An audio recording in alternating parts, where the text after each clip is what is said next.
안녕하십니까. 하나금융투자에서 매크로 맡고 있는 소재용입니다. 지난 주말 날씨가 아주 좋았죠. 어느덧 이제 가을이 좀 접어드는 분위기인데 주식시장도 역시 이러한 화창한 날씨를 즐길 수 있을지 한번 점검해보는 한 주가 되겠습니다. 매크로 먼저 말씀을 드리면 지난주에 리뷰 측면에서는 물가가 상대적으로 좀 돋보였습니다. 8월 중국의 생산자 물가는 와이오 베이스로 6.3%, 그리고 미국의 소비자 물가는 1.9% 상승하면서 시장 기대치를 상회했죠.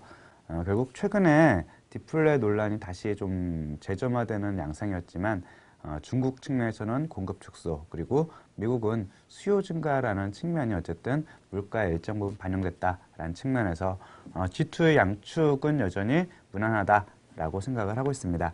다만 미국 소비자 물가가 1.9% 상승했다고 해서 이게 인플레이션의 지속 여부는 아직 불투명하다라고 생각을 합니다. 이유는 이번 물가 상승의 견인이 렌트라든지 아니면 에너지 가격이 좀 끌고 간 측면이 굉장히 강합니다.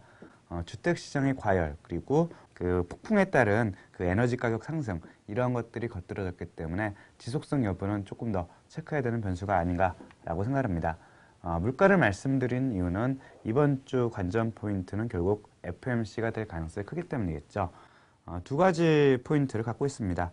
첫 번째는 6월 FOMC부터 시사한 대차 대조표 축소를 9월부터 공식적으로 시행할 가능성이 큰데 이에 대한 영향이 되겠죠.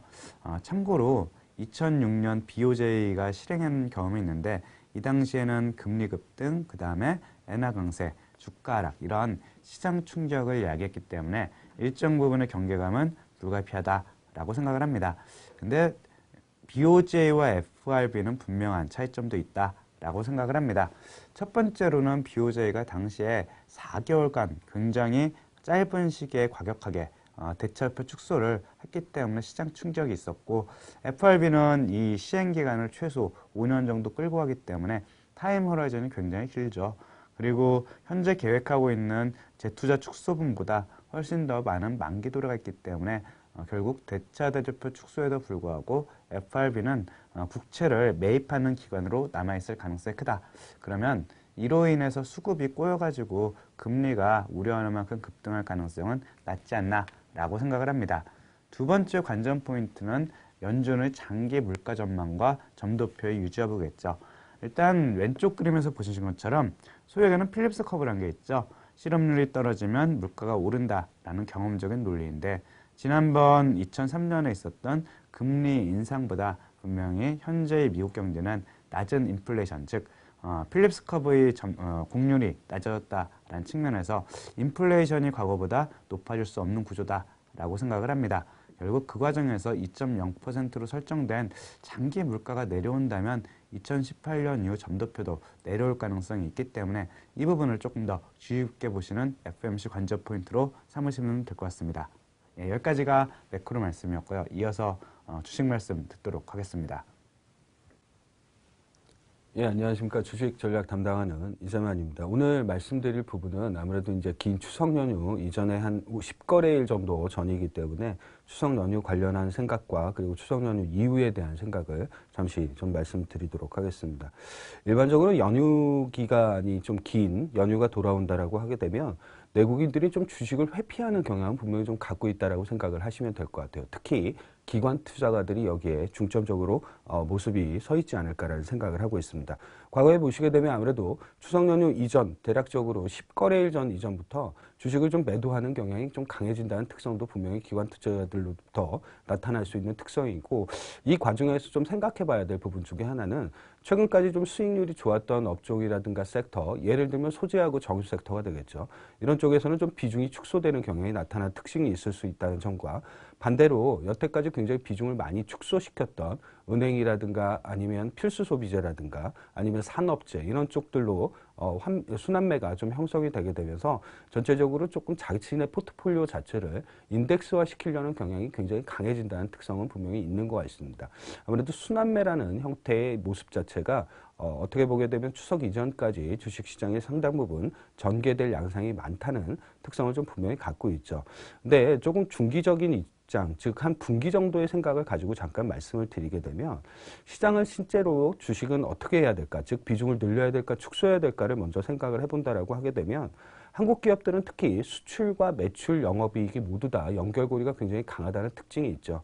근데 올해 같은 경우는 예전에 2002년에서 2007년만큼 수출이 잘 되고 있다는 특성을 생각을 하게 되면 당시에 그 영업이익이 가졌던 패턴, 즉 어떻게 보게 되면 1, 2분기보다는 3분기 실적이 훨씬 더 좋아질 수 있던 패턴을 분명히 가져갈 수 있을 거라는 기본적인 생각을 가지고 있습니다. 그러면 전체적으로 글로벌 증시 안에서 한국 증시가 차지하고 있는 위상 정도를 좀 생각을 해본다라고 하게 되면 한국 국내 기업들의 순이익 비중, 전 세계에서 차지하는 비중이 대략적으로 한 3.5% 정도 수준입니다. 사상 최고치를 경신을 하고 있죠, 이미. 근데 반면에 시가총액 비중은 대략적으로 1.9%밖에는 되지 않습니다. 어떻게 보게 되면 시가총액과 영업이익의 비중의 괴리율이 굉장히 큰 편이죠. 실제적으로 2000년 이후에 이 괴리율이 가장 크다는 점을 생각을 하게 되면 글로벌 증시 안에서 한국 증시가 갖는 투자 매력이라든가 흔히 얘기하는 주식 비중의 확대의 수요, 이런 부분들은 분명히 향후에 4분기 중에는 분명히 늘어날 수 있을 가능성이 굉장히 높다는 생각을 하게 되면 주식의 전체적인 좀 비중은 늘려가야 되는 시점이 분명히 맞지 않나라는 생각을 해볼 수 있는 포인트가 첫 번째인 것 같습니다. 두 번째로는 이 비슷한 관점을, 시각을 이용을 해서 어떤 업종에 대한 비중을 많이 늘려야 될까? 당연히 우리나라의 주도주는 수출 성장 주도주가 대부분 다 증시의 주도주로 등극하는 경우가 굉장히 많다는 점을 생각해 두실 필요가 있고, 특히 우리나라 IT 하드웨어, 즉 삼성전자라든가 SK 하이닉스라든가 이런 업종을 중심으로 한 IT 하드웨어 같은 경우는 시가총액과 영업이익 비중이 가장 극대화되게 높다는 특성을 분명히 좀 가지고 있다는 특징이 있습니다. 최근에 기관과 외국인이 어느 누구도 IT 하드웨어를 사지 않았다는 점을 생각을 하게 되면 향후에 비중의 확대 가능성이 굉장히 높은 업종 자체가 IT 하드웨어가 될 가능성이 높지 않을까 하는 생각에 기본적으로 주도주 역시는 IT 하드웨어 쪽으로 4분기 때는 매기가 좀 올 쏠려가지 않을까라는 생각을 할 수 있는 부분 자체가 어떻게 보게 되면 주도 업종에 대한 생각을 좀 정리해서 볼 수 있는 하나의 시사점이 되지 않을까 생각을 하고 있습니다. 다음으로는 채권 전략 부분이 말씀드리도록 하겠습니다. 네, 안녕하세요. 채권 담당하는 이미선입니다. 지난주에는 금리가 만기별로 좀 혼조세를 보였습니다. 일단 1년 이하 쪽 통한채 금리가 3bp 정도 상승을 해서 마감을 했고요.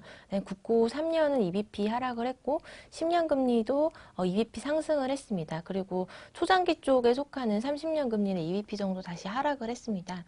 지난주에는 이제 중요하게 결정됐던 게 이제 올해 50년 국고채 발행이 이제 올해 한 해 동안 한 1조 정도의 발행을 하기로 정부의 계획이 잡혀 있었는데요.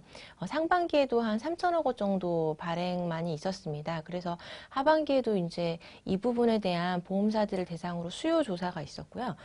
이제 조사를 한 결과 보험사들 입장에서는 이제 금리 매력도가 상당폭으로 나오는 게 아닌 이상 50년 국채에 대해서 매수할 어떤 니즈가 많지 않다라는 결론을 다다르게 되었습니다. 그래서 정부 입장에서도 어떤 높은 금리로 50년 국채를 굳이 발행할 타이밍을 좋지 않은 타이밍을 굳이 잡을 필요는 없다는 생각을 해서 50년 국채는 올해 발행하지 않기로 했습니다. 그래서 사실 50년 쪽 국채가 발행이 되면 이거에 대해서 대체제로 작용할 수 있는 30년이나 20년짜리 금리가 좀 오를 수가 있는데 50년 국채가 없어졌기 때문에 그러면은 여전히 초장기 쪽에 대한 수요가 30년 쪽으로 몰릴 수밖에 없는 상황이 됐습니다. 그래서 30년 쪽 금리가 다시 강세를 보였고요. 50년 국채 발행을 안 하는 대신에 30년 국채 발행 비중을 늘리기는 했지만 이제 연말까지 이제 국채 발행이 2번밖에 남지 않았고 실제로 의미 있게 숫자를 많이 늘리기는 어려울 것 같습니다. 그래서 10년 넘는 초장기 쪽에 대한 강세 흐름이 이어질 걸로 생각이 되고요. 왼쪽에 있는 그림을 보시면 만기별 이제 금리인데요. 최근에 특징적이었던 거는 이제 기준금리 바로 위에 있는 통한채 1년짜리 금리가 최근에 들어서 이제 고개 들면서 약간 상승하는 모습이 보이고 있습니다. 그리고 오른쪽에 있는 그림 보시면은 이제 국고채 대비해서 각각의 크레딧 스프레드인데요. 가장 위에 있는 게 싱글 A급의 만기 1년짜리 회사채 국고채 대비 크레딧 스프레드고요. 밑에 있는 게 더블 A급 그리고 그 다음이 은행채랑 특수채입니다.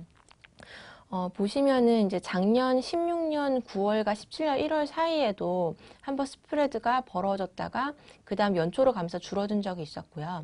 그다음에 15년의 경우를 보셔도 15년 9월과 16년 1월 사이에 스프레드가 벌어졌다가 다시 연초가 되면서 축소되는 흐름이 있었습니다. 그래서 지금 같은 경우에는 매년 있는 어떤 이러한 연말 효과가 좀 더 빠르게 나타나는 걸로 지금 보여지고요. 그다음에 연휴가 워낙 길고 그렇기 때문에 사업 계약이라든가 이러던 것이 다 예년보다 빨라졌습니다. 그래서 북클로징에 대한 부분도 예년보다 좀 더 빨라질 수 있을 걸로 보여지고요.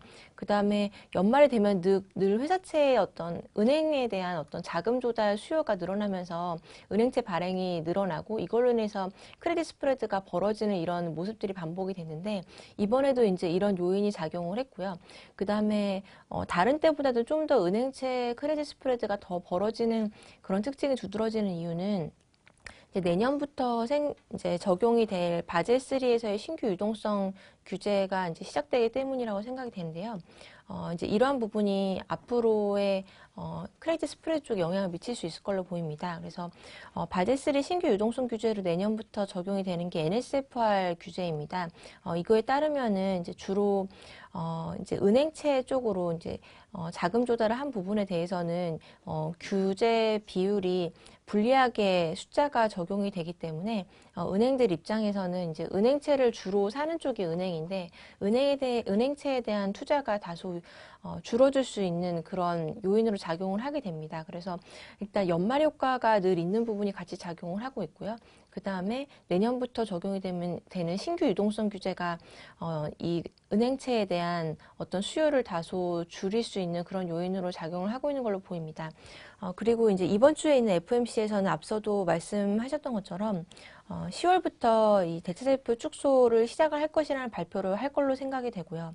그 다음에 12월 FOMC가 있기 때문에 올해의 점도표는 유지를 할 가능성이 높다고 생각이 됩니다. 다만 최근에 이제 브레이너드 이사라던가 이런 연준에서의 관계자들의 이야기를 봤을 때는 중립금리 하향 이런 이야기들이 있었기 때문에 2018년을 넘어서는 장기 쪽의 점도표상의 기준금리 수준은 현재 3% 정도까지 찍혀있는 수준에서 일부 하향 조정될 가능성이 있을 걸로 생각이 됩니다. 그렇지만 전체적으로 어떤 시장에서 예상했던 수준의 결과들이 나올 가능성이 높다고 생각이 되고요. 그래서 이거 자체가 어떤 시장에 큰 영향력을 미칠 수 있는 어떤 요소가 되지는 않을 것으로 보고 있습니다. 네, 이상으로 발표를 마치겠습니다.